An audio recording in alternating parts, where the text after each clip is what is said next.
Hey guys, I'm Hayden, I'm here with Archie, we're at Siggy Learners, and today we just wanted to let you know what some good writing tips are for the writing component of the Selective Schools test, which is now worth 25%, combined with reading and comprehension, which is also worth 25%. That means half your test will be word-based, English-based.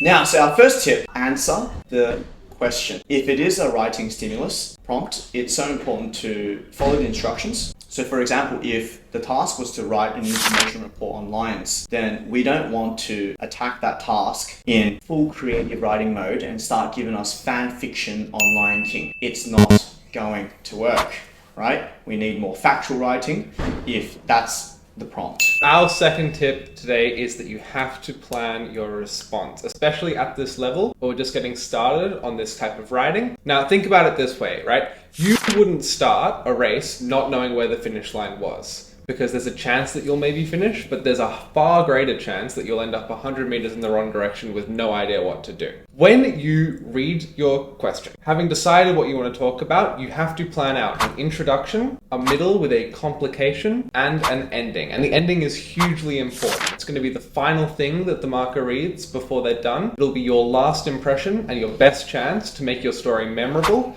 and interesting.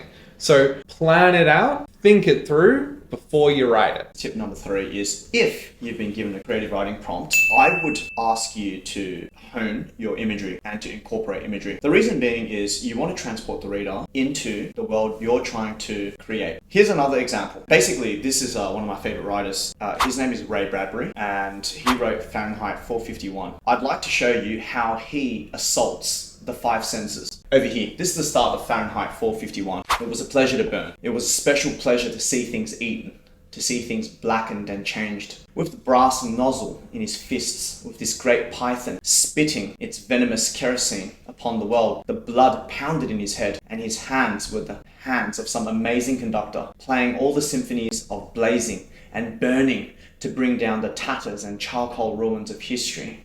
I felt like I was right where that firefighter was. Well, technically, he's not really a firefighter. He's trying to burn something down. With his symbolic helmet numbered 451 on his stolid head, and his eyes all orange flame, with the thought of what came next, he flicked the igniter, and the house jumped up in a gorging fire that burned the evening sky red and yellow and black. He strode in a swarm of fireflies. What do you think about that? Pretty fantastic. It really makes you think and visualize exactly what the writer's talking about there. It's very vivid. There is a caveat though. In a 30-minute writing test, I'd be very selective of how much description to put in. But yes, that's for a creative writing prompt. So tip number 4, we're going to move across and talk a little bit about persuasive writing. And the key thing here is that there are 3 types of persuasion that you can use to make sure that the person who's reading your persuasive writing agrees with what you're talking about. So the first one is logos or logic, and you've got to be logical about the way that you argue. This is pretty simple, and you probably do it just by talking and writing in general, but if you really think about it, the more you use it, the stronger your argument will become. You need to use logical steps, logical arguments, and things that make sense to people, no matter who they are or what they're thinking. So then your second step is going to be something called ethos, and that's about credibility and authority. And credibility and authority basically mean you need to find smart people or smart things that back up and reinforce your arguments. You need them so that people can understand that you are persuading them from a point where you know what you're talking about. And then your third thing is going to be called pathos, which is an appeal to emotion. You want people to sympathize with you, empathize with you. You want them to emotionally respond to what you're talking about so that you can persuade them emotionally as well as logically and credibly.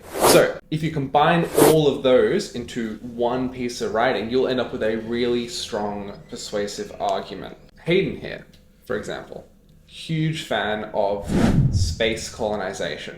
But if I wanted to argue against Hayden for a moment, I could use an argument that begins with logic. So I could say space colonization, very expensive. Then move on to ethos or credibility by saying that sort of experts in the field, like Elon Musk, have even said that space colonization could cost up to $10 billion per ticket to and from. And then I could move on to pathos and say maybe we could spend those $10 billion on helping people who need food or homes or the starving and ill. And through those 3 steps, I created a really strong, persuasive argument. I'm not sure if it's persuaded Hayden, but it could persuade your marker.